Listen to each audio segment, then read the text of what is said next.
Hey everybody, I just walked out of Black Panther Wakanda Forever. I walked out halfway through because it was just that woke. I know that I've said that I believe in freedom of speech in the past, but if it means we're going to be making movies like this, woke movies like this, I'm calling for an end to the first. So if you haven't died from laughing already, hi there, welcome back to Edgier Than Thou, and let's get into this.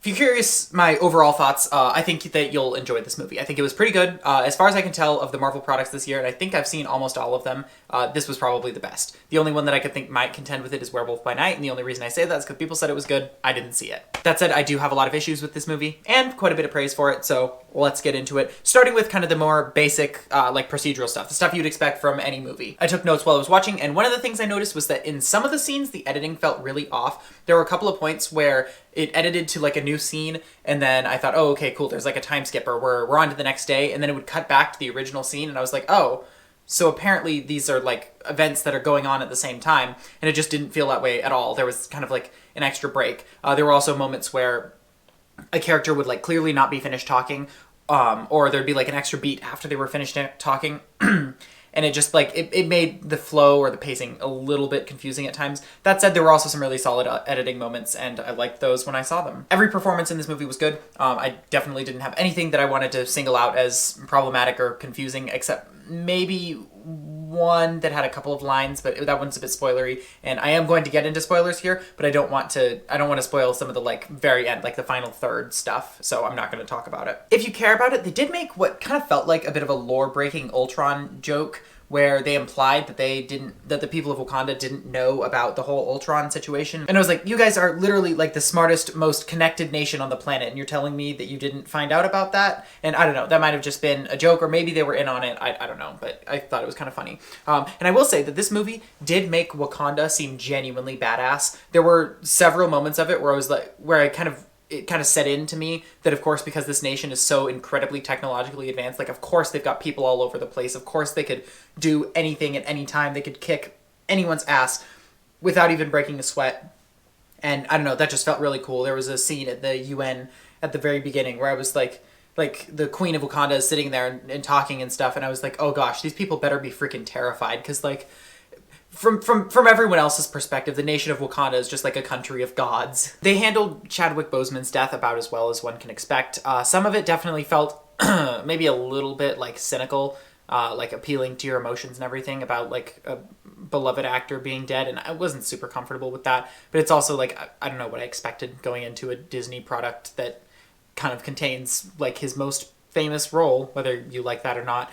So I don't know. It was weird how they didn't ever explain his specific cause of death, and I assume that was because he died of an illness, and they did it like out of respect for Chadwick Boseman, like not saying that he died of something that the real actor didn't, or saying that he died of the actual disease. Like, it would just be kind of uncomfortable for them to do that, so I don't know, that makes sense. I don't really want to touch on that a whole lot more, because, I mean, it feels weird that they wrote him out and that they didn't like recast him, but there's not a whole lot else that I can say about it, and this is its own product. This is its own movie, its own story. And I realize how dystopian it is for me to say, like, oh, this is its own product, as though it's not connected to the original. But whatever, I digress. They did the thing in this movie that they do in a lot of MCU movies, where they do a bunch of fake, like, science-y jargon.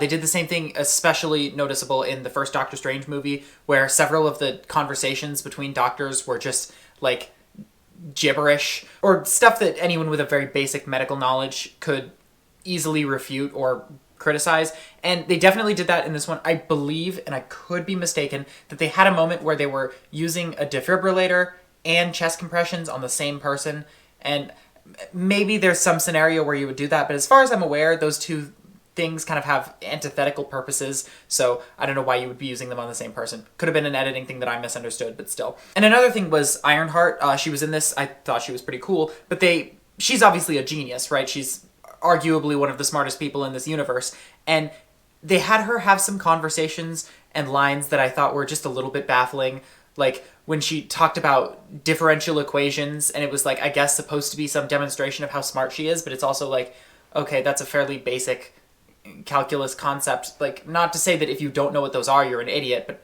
but it feels like this child prodigy would probably have something a little bit more insightful to say than like, oh yeah, these are differential equations, and I don't know.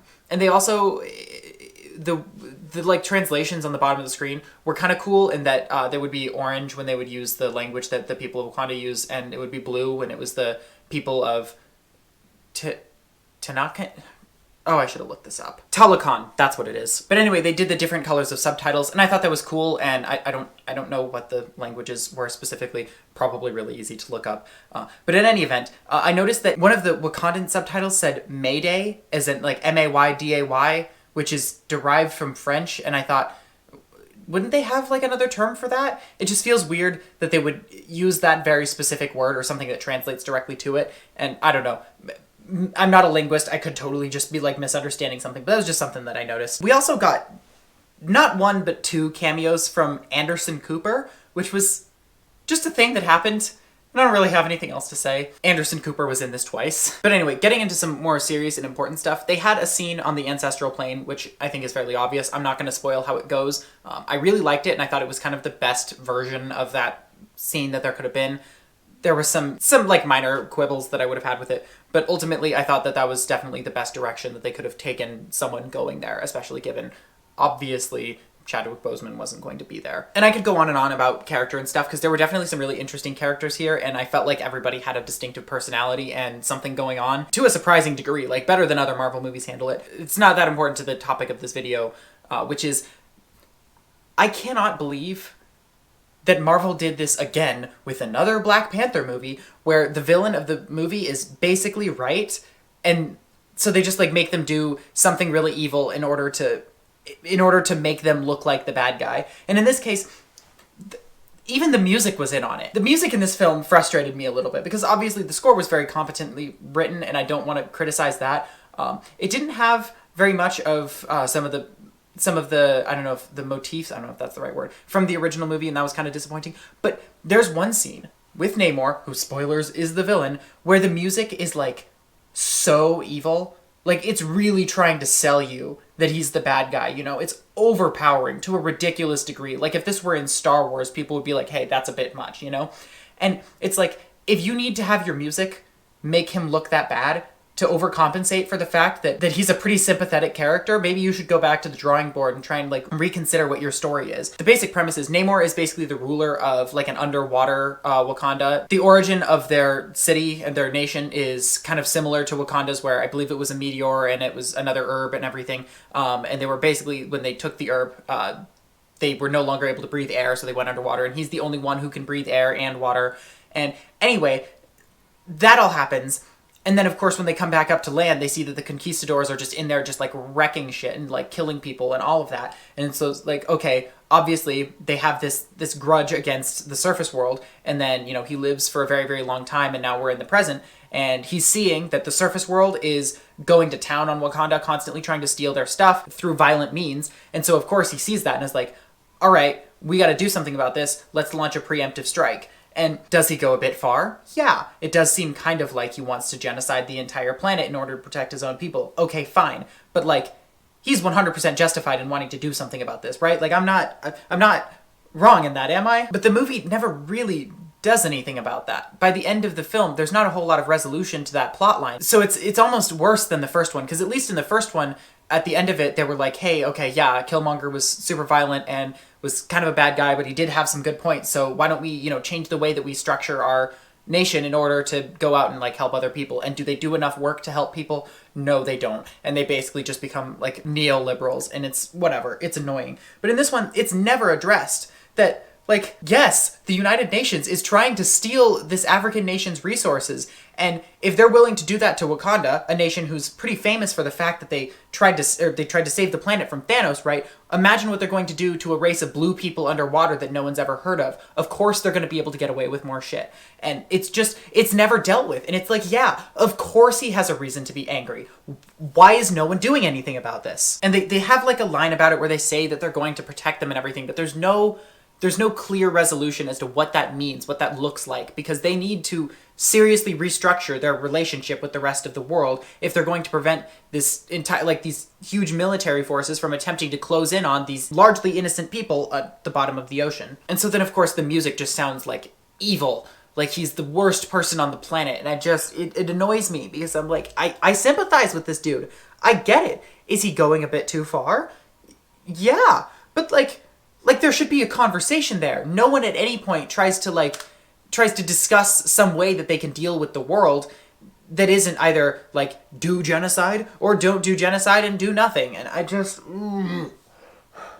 and maybe I missed something, like maybe there was more to it that I wasn't paying attention to enough or whatever, but it felt like the resolution to this movie was this guy who has a bunch of good points wants to kill people. Killing people is bad, so we need to stop him. And I'm just ugh. And he was super cool too. Like some of the mechanics for him were super interesting, like his flight. Like he has wings on his ankles. You know, see here, I have no idea if you're going to be able to see that. And so he just flies like a little bit differently from other Marvel characters, and I really enjoy that when you see characters who use similar powers but use them in different ways. And he was badass throughout the entire movie, and it just I don't know, maybe I'm getting like a little bit too fired up about this. It's just frustrating because they could be doing so much more and they're just not. And I don't know. I have more thoughts about this. There was a moment in the movie where I totally thought they were going to reenact that scene in Megamind where Metro Man is like inside of the copper dome, and they didn't. And I thought that was, I mean, it made sense. It just felt like kind of a missed opportunity. Not one that I expected them to take. Like, don't take that away from this review. Don't be like, hey, wow, Malachi thought that they should do a Megamind reference. I didn't think that. I thought it would be funny. But yeah, I'm curious what you thought about this movie. I only just saw it, and so it's possible that I'm just missing things. There's definitely thoughts that I had about it that I haven't remembered to place in this review. I mean, you might have noticed that some stuff like comes to my mind because I'm basically just doing this off the cuff. There's nothing scripted here. I enjoyed it a lot. I do think it was the best Marvel product, and I do think that this is something that they could salvage, but it's just, they could do a lot more, and they could do it better. So like and subscribe or something like that.